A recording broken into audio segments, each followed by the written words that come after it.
Welcome to the Rise Above Project.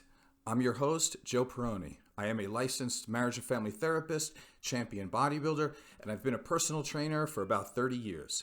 This podcast is about helping people with their emotional, spiritual, and physical fitness. I value strength, toughness, and truth. I despise complacency, the victim mentality, and following the herd. If you find my work to be valuable, please subscribe to my channel and tell a friend.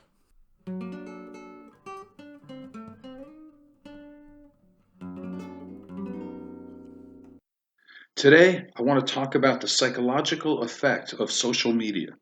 This is going to be a difficult subject for some people to hear. Empirical evidence has been clear that social media can be extremely detrimental and dangerous. And this is not to say that there aren't any positives about social media, but that's not the focus for today's show. As of yet, there has been very little momentum to have an open discussion about the decline of civilization due to social media.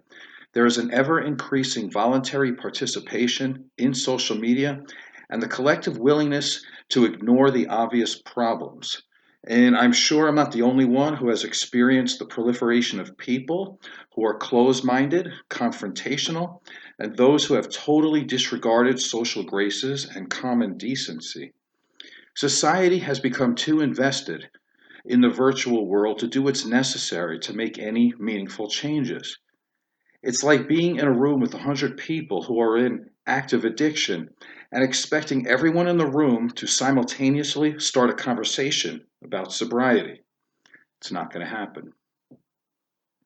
Many children and adults are participating and investing in social media, but they do not have the emotional maturity to cope in that environment. And here's a quote from the vice president of user growth at Facebook. Quote, the short-term dopamine-driven feedback loops that we have created are destroying society, unquote. To be clear, this is an admission that the smartphones and the social platforms that they support were designed specifically to create a customer base of addicts in order to exploit human behavior and to keep people engaged. Social media apps have been modeled after the work of behavioral psychologist B.F. Skinner. Skinner found that pigeons and mice respond most frequently when experiencing variable reward schedules. And it turns out that humans aren't much different. The variable reward schedule, with likes, comments, and notifications, conditions people to addictively check their phones repeatedly throughout the day. The average millennial checks their phone over 150 times per day. So if you do the math on this, the average millennial checks their phone about every 7 minutes for every waking hour. 80% keep their phone next to them while they sleep. 50% check their phone in the middle of the night, and they can rarely go 5 hours without checking their phone. And I'm not saying this to disparage millennials. Those who fall outside the millennial age group, they're not faring much better. About 60% of baby boomers believe social media has contributed to destroying their relationships. As a therapist and as a human being, I believe there is reason to be concerned. About 75% of millennials who were born into the tech world believe that social media is actually beneficial to their romantic relationships, friendships, and their mental health. But this is in direct contrast to a preponderance of empirical evidence. The dangers of social media are insidious because many of its participants haven't lived long enough to be able to compare their virtual world with anything else. Therefore, they have little to no awareness of the dangers of living in a virtual world. It's the equivalent of asking a fish if it knows if it's in water. Even if a person who was born into a virtual reality world had the insight to understand its pitfalls, he or she may still deny the problem. And this is a symptom of addictive behavior. Due to social media's pervasiveness, addictiveness, and the dismissal of its obvious risks, has led many people to label social media as the new tobacco industry. Evidence indicates that social media use and digital communication is correlated to an explosion in mental health issues, such as anxiety, depression, loneliness, jealousy, envy, anger, aggression, lack of empathy, narcissism, antisocial behaviors, and suicide. Social media also encourages psychological regression in the form of conformity, tribalism, all or nothing thinking, and having difficulty with critical analysis. Social media is set up to weaponize base instincts. Studies have shown that increased social media usage is correlated to displaying behaviors with little to no forethought, reflection, or consideration of the consequences. In order to get their voice heard, many people are being conditioned to become more abrasive and more negative. This has been the birthplace of the increase in hate groups, conspiracy theorists, and those who are empowered to embrace and spread alternative facts, which are actually lies, and they are rewarded for it.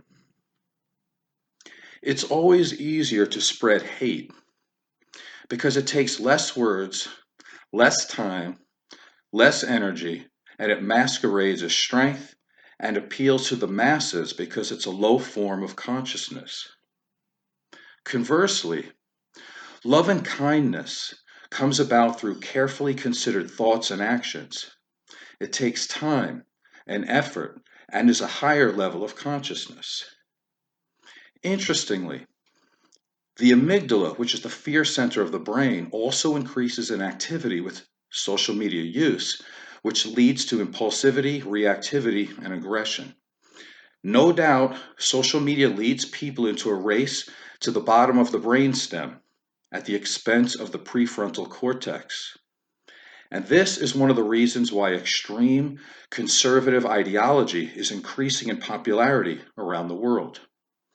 Brain scans tell us that conservatives are more reptilian brained and amygdala dominant, and social media just enhances this feature.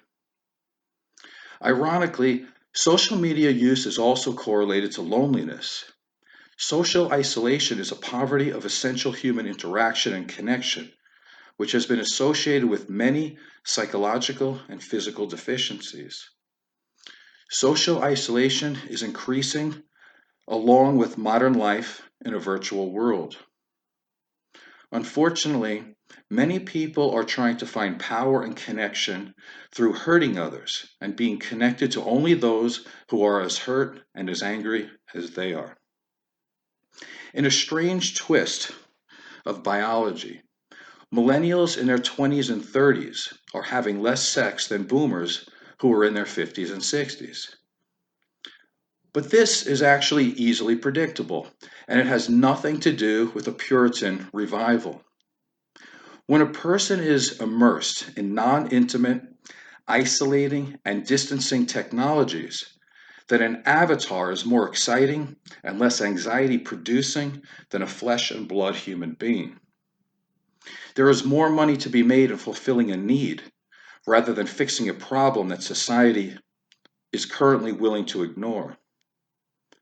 Thus, sex robots, equipped with artificial intelligence, will be mainstream in the near future because people are losing the capacity and the will to connect to other human beings. Technology moves extremely fast, and it can render new technology obsolete in a matter of months. However, evolutionary biology is slow. We have 21st century technology, yet we still have Stone Age biochemistry. The need for consistent face-to-face human connection and love is instinctual, necessary, and currently is not obsolete. Any deviation from this truth will negatively alter the development of our children and begin the path to dysfunction in adults.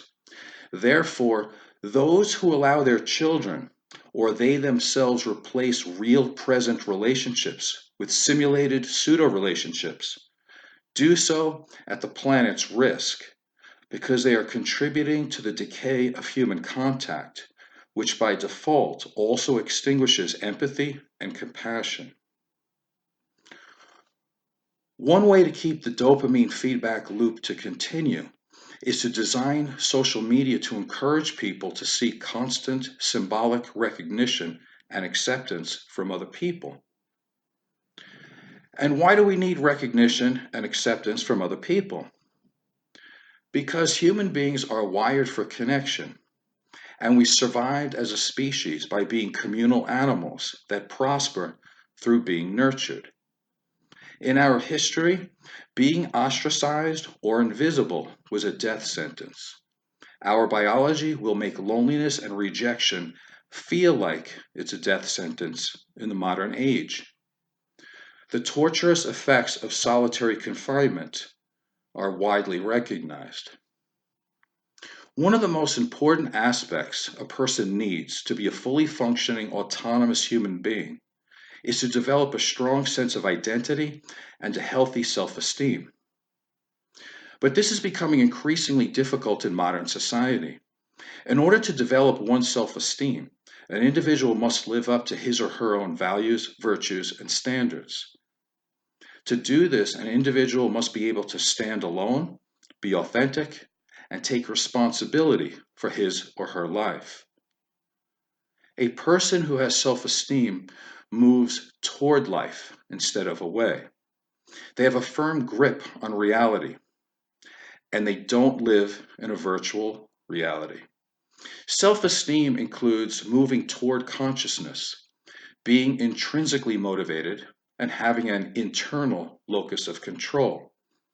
However, most people who allow themselves to be manipulated by social media will never have self-esteem because they live in a virtual world. They only show the highlights of their life, so they are misrepresenting their life to others and to themselves. If an individual can't be authentic, then they won't have self-esteem because they know that they are hiding behind a facade, and at best, people may only approve a facsimile of them. It's not unusual to have 5,000 so-called friends, and yet not have one person who can help them change a tire or have a cup of coffee with them on a Sunday morning. On social media, people allow themselves to be manipulated because they are chasing likes, friends, and followers to be popular. Essentially, the marketplace informs their personality and how they interact with the world. They are not themselves. Pretentiousness becomes the standard. They are being conditioned to be whoever a fickle, superficial populace wants them to be. People are finding it difficult to even post a picture without using filters and cropping it perfectly. So now we have people with a manufactured appearance to go along with their manufactured personality. In video games, an avatar is created to represent an individual on the screen. But now we have a large percent of the population who are creating an avatar to represent them in their life. And this is beyond sad. Psychological health can never happen in an age where authentic self-esteem is being replaced by social esteem, and a strong sense of identity is being replaced by vanity validation. In conclusion, I would never tell anyone to delete their social media accounts. I think everyone is capable of making that decision for themselves. However, I would take into consideration that the founders of social media don't want their own children to even see a device in their home. They are against letting their own children have cell phones until they are emotionally mature. And what does that mean?